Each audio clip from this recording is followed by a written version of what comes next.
Welcome back to the channel, everyone. We have our update for 6.4 after a weekend of testing for the new update for Damnation. We are getting our patch notes, so we'll kind of go through our update details here. I went from really hype about this update to wind out of my sails, so to speak, given some of the things that we're seeing in this update. So let's kind of get through it. As you already know, or as you probably know by now, 2 new heroes, 2 new uniforms, a tier 3 for Dormammu, an awakening for Elsa, Moon Knight, and Morbius. We also have some reworks to Danger Room and Alliance Battle, and we'll talk about that, see what we're kind of seeing here, and then some quality of life changes as always. So first up is Ben Reilly, Scarlet Spider. Interesting notes that we have here. For the most part, he looks just like you're seeing from the APK. A lot of the folks that have been testing him kind of say it's just about the same stuff. So bioselector hero, free hero chest, in the lab, processor. Here's the worthwhile note that's it's not going to be fun for a lot of folks. Future Pass Season 5 Normal Pass Reward. So he essentially becomes the Future Pass award hero, which means that his counterpart of the new heroes, Morbius, is the monthly biometric. And for the most part, his details look much of the same as well. But the hard part, the harder pill to swallow, is that this is the bioselector, which means that his awakening is probably going to be locked along with a couple of other awakenings, but we'll kind of talk about that. For the most part, like I said, his skills are just about the same. No changes there. The big changes actually come on these two guys, Doctor Strange and Dormammu. Doctor Strange is going to be losing his chain hit damage. Chain hit damage was a uniform effect. It doesn't appear in the text here. Actually, I think, yeah, his chain hit damage doesn't appear here, so that's notably missing from this set of skills. He also loses a little bit of a percentage on, I believe it's his 4th skill. It went from having an 80% of reflected down to a 50. Yeah. I think this energy damage originally was 100%, is now 80%. So that moves down a little bit. His reflect, I believe, was a little bit higher, and now is a little bit lower. So we'll have to kind of see how much quality of life, or I guess how much damage that changes, how much DPS that changes. In the testing that a lot of people have done for the APK, for the Star Agents, they were reporting a very significant amount of damage, right? About 4 times faster in clearing world bosses, about 14 million in ABX and stuff like that. So we'll see how much that change adjusts his overall damage. Maybe he was too powerful, maybe they felt like he was too powerful, so they're bringing it back down. So we'll see. Dormammu, on the other hand, picks up quite a number of upgrades. For the most part, penetration on a lot of the other skills, which will make him a problem in PvP. A lot of folks will have some issues trying to kill Dormammu twice with his revival and his penetration. I think he'll be a force to be reckoned with in PvP, but ultimately he looks like he picks up all of the skills that you'll need for ABX as well, so he's probably going to be meta there, including things like paralysis, silence is in here as well, so it's probably going to be one of those characters that you'll need if you're going to be playing a lot of ABX. Nothing about the updates of the uniforms, so when they'll be coming, they're just listed here. Moon Knight, Blade, and Ghost Rider will be checked, and the update will be available for purchase at a separate announcement date. So I think they'll do the same drip that we're seeing for Inhumans versus X-Men. Week after week, we'll probably get one after the other. We have potential updates for these guys. Now can be taken all the way up to level 70, including Iron Fist, which was a notable addition. He wasn't a part of this update, but it'll be interesting that he's here now. So that's to be expected. Dormammu's tier 3 looks, for the most part, besides the notable changes that we talked about, looks to be the same from the update. Grabs the world, puts his face in it, and then essentially does a ton of damage. So that'll be interesting to see. So this is where we get into the tougher part of the potential awaken. So because Morbius is a bioselector character, his awakening affects a couple of other people's awakenings as well. So Moon Knight and Elsa Bloodstone both require Morbius at level 60, tier 2. So if you wanted to if you wanted to awaken Moon Knight and rock his new uniform and whatnot, you can do that. But you can't awaken him without getting Morbius. And the same is true for Elsa Bloodstone, who also notably doesn't have a uniform. So these become two characters that, again, just will slot into the, if you don't pay money, if you don't put money in this game, you won't awaken them. Along with like Warriors of the Sky, the same was true for them. If you can't get Shadow Shell, Blue Dragon, or whatnot without awakening Firebird. So that, or having tier 2 Firebird. So that is kind of the same thing that we've got going on. So it's not unfamiliar. It is just unfortunate. Yes, it's no guarantee that the Morbius would have been in the future past. It's just been the case for the last two. So, you know, it was hopeful that he would be there in the future past this time around, but he's not. So money talks. If you want to awaken these characters, you'll have to pay out for Morbius. So that's a little unfortunate. We're going to get into a little bit of the new content with the Danger Room Extreme. They did kind of reveal some details. This is something that the Star Agents were not able to test. So it's notable here. The same requirements are here. 3 or more tier 2 transcended potential characters reach the proficiency of level 5 or higher. It looks like you can enter Danger Room almost right away. Danger Room Extreme, I mean, right away. All agents can choose all the same heroes, so you can do 3 Sharon Rogers against whoever the villain is of the week. The exclusive skills are randomly assigned, so you can certainly get shafted with things like Tornado and Shield and stuff like that, versus a team that may actually have more Berserker and missiles and turrets and stuff like that. So it'll be interesting how that shakes things up, how that makes that interesting. But overall, I think the rewards are improved. We'll get into the rewards a little bit on, but I do want to talk about the same hero re-entry penalty. Though you can select all Sharon Rogers, all 3 different players can select a Sharon Rogers, so it could be Sharon Rogers to play one round. You cannot then pick up your second round of Danger Room cannot also have Sharon Rogers. There's a same hero re-entry penalty. At least this is how I'm reading it. I know that some folks can interpret this a little bit differently. The Korean translation to English is always a little bit tough, but the grade score will not increase or decrease after a victory or defeat. So that's affecting you as a player. So daily battle participation rewards cannot be obtained. So you're essentially, if you select Sharon Rogers one round and then select Sharon Rogers the second round, you're not getting the daily battle rewards. Your grade score isn't adjusting in any way, but the penalty resets every single morning the same as it always does.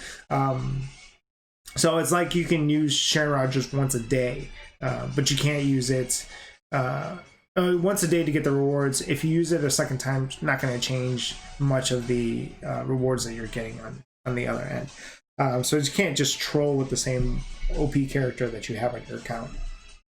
But extreme mode simulation, some details have actually been added. This is something that we didn't see at all, but it looks like it'll be an environment event that happens, an environment trigger that happens, and everybody will have to then deal with that environment, which should be fun, should be interesting. The screen will turn all red, and you'll have to have some avoidance or maybe trigger some button or something like that. So that'll be fun if you guys can coordinate with the rest of your team, or team just gets like this Thanos and this Jean Grey both got killed. Looks like they got hit by lasers. So it'll be interesting to see how many people can get around that and understand what that actually means. sad life, this person got defeated, but some of the danger room rewards have changed, which is a nice upgrade. This should be applauded. The grade system and grades will be deleted from normal mode, so if you're watching this on the day of the update, make sure you do them today so you can at least pick up the rewards, because they're actually issuing a free challenger reward, which is the bigger one. But it looks like from this note here, we'll kind of zoom in, the daily participation reward. So 5 times a day, you'll have a chance to pick up these bios. It doesn't tell you how many, but the screenshot it has shows 10 on these guys. So maybe it's daily, you'll get a chance at 10 of these. So some of the big notable: Professor X, Negasonic is here, Rachel Summers, Weapon Hex. Those are the premium characters. Gambit, obvious. Yeah, those are the premium characters. Those are the one you want to hope for, as well as A-Bomb. So a chance at 10 means I'll probably never buy a Crystal Pack Danger Room hero again. There's no need to. And then shield support. This is if you have the shield support, you're going to get one of these items. It's not like I haven't purchased the shield support for a good reason. Daily first victory, another set of bios. This is probably going to be the same as it is now. Proficiency award is the same. I think it's the same as it is now. And then the grade reward after 7 days is a one-time big drop. Will be the same as it essentially is now. So none of those things don't seem to change much, don't adjust much. So we're good there. It's just that you'll get them, the daily battle participation reward, you get them more frequently. So that's at least interesting. Remaining, so this is talking about deleting the normal mode rewards. You do want to make sure you play that, at least you played it within the last couple of days to get that challenger reward, because it'll be a challenger grade reward this time around. It was sent to the inbox, so that's always nice. Nice little gift there. And then, so ABX awards. So I didn't put out the video that talked about the ABX changes because after the preview, because it was kind of, I for one don't play ABX, and simply because the rewards aren't very, very good for the amount of investment that you spend on the characters to get there. Comparatively to say like Timeline Battle, right? Timeline Battle is, for the most part, PvP, though it's not really PvP because you're playing against somebody's team, but you're not really actively real-time playing against somebody. So I've always thought ABX as another PvP, you're competing against other people's scores, just the same as Danger Room is PvP. So for me, these are all PvP, but they're not rewarded equally. The same amount of investment that I put into the characters for a timeline, I get crystals in return. For ABX, none of that. I get level 1 uniform chips. I get extreme boosters, or ISO 8 boosters. So I've always had the intention of like, I'm just going to score the minimum amounts to get the thing that I need, which was 600 for the cosmic card chest, because anything beyond that is not worth it. To build the heroes, like this recommended set right here, is pretty. I mean, this is a native tier 2. This is a native tier 2. Hulk, yes, free to play, sure. But to do the things that they want to do, the amount of investment that they're requiring to score really, really well in ABX, that's not. You don't get any crystals in return. You're paying money for every single one of these little things. Plus, on top of that, the character upgrades, the uniform upgrades. Some of the characters that are on this list for the meta in ABX, I'm just not going to buy their uniforms because all they do is ABX really, really well. On top of that, some of the paywall characters are on this list. So Baron Zemo is your lead. Those characters just aren't well in the game otherwise, outside of being a support for ABX. So that's just not, the return on investment just has never been there. But rant over, let's move on to the mechanic. As you've seen from some of the star agents, there's going to be a trigger warning here on the health bar. And then you'll have a skill that lights up, and you'll have to hit that skill in order to trigger that bar. It's like a real-time reaction. It should be fun, should be entertaining. We'll see how it goes. Moving on from that, we talk about the Future Pass. Talked about Scarlet Spider being the the hero that shows up in this list. Otherwise, you'll talk about, you have the Marvel Girl icon and the Eye of Agamotto if you're looking to pay money to get the feature pass. So here's what the icons look like. Pretty badass. This September update 1 is going to be the one that's inside of the token shop, not the one right after the update, but the one that shows up a week later. So instead of, if you don't want the mega rank up tickets, the mega tier 2 rank up ticket, you can always pick up this option for Doctor Strange. That's likely to be the case. Again, things always change, but we'll see. This uniform collection looks to be one of the more expensive ones. Although Avengers Endgame was pretty expensive, this one has 2 native tier 2s to get to Mythic. So you're probably going to need, what, 40,000 black antimatter? Good luck with that. For a piddly, I mean, if it's the same as it's always been, a 375 crystals, that's tough. You're essentially paying, yeah, it's quite a bit. So this is a nice quality of life change. Right from your selection screen, you're going to have this little magnifying glass that allows you to show this little piece of detail. Tells you what their passives are, tells you what, what they're. So for those that are picking teams or new teams, setting up new teams for, looks like this will affect things like GBR, World Boss, hopefully some story mode. Anywhere you basically select heroes, you'll have this magnifying glass, so you'll be able to see their support notes. So that's always good. The HP steal that was already in the game for Blade is now being adjusted to be like what it is for Morbius, which is essentially the cooldown time has been added for the HP steal, and once that cooldown time hits, it'll allow you to steal life again. So this again is working just the way it is for Morbius. So we can take a look at the detail for him to kind of see what it'll affect Blade. Whether or not it's the same high number, we'll kind of have to see. But essentially what's happening is, where is his bleed? Here we go. So recovers HP equal to 10% of the damage dealt to the target. So 10% of the damage that you're dealing. You cannot recover more than 7% of your maximum HP. And then it reactivates 0.3 seconds after the activation. So pretty quickly, pretty often, you'll be able to heal about, 0.3 seconds, that's 3 times per second. It's about 30% of 30% of the damage you're dealing to the target. You can have that every second. So if you do a lot of damage, great, you're going to heal a lot, but it's capped at a maximum of 7% per time. So it'll be interesting how that works for Blade, how it affects his new uniform. Hopefully we'll get further details about that, but I kind of wanted to show you that to make sure that Blade's going to get a revive on the HP, so that'll be good. That'll be good for him. Certainly, hopefully his DPS gets an upgrade on that as well. This Sentinel change is something that was already in game. It's already functioning as it is. It's just a language change. So I guess folks were interpreting this element damage being specifically of an element. So lightning or cold or something like that.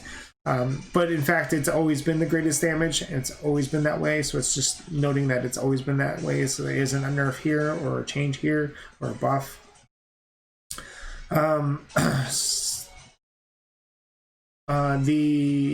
The other worth noting is the storm change to her uniform modeling has been changed to match her portrait. So that was something that was talked about quite a bit, has now been adjusted to be the same as it is on the icon, is the same as it is in game. Then we have some game error fixes. Nothing major, nothing that was really kind of affecting everybody that still haven't fixed cable for whatever reason. So there's that. The other kind of details I wanted to briefly touch on was the way that Alliance Battle kind of works out for a lot of folks. This is kind of the preview of the screen, the main lobby. The weeks are the same from week to week. Normal mode is exactly the same. Looks like the same arena. And then when you die, you have a chance to revive. If you can't beat normal mode, which you should be able to do within like the first couple of days of playing the game, You need to check things like your skill rotation, or just not use terrible characters.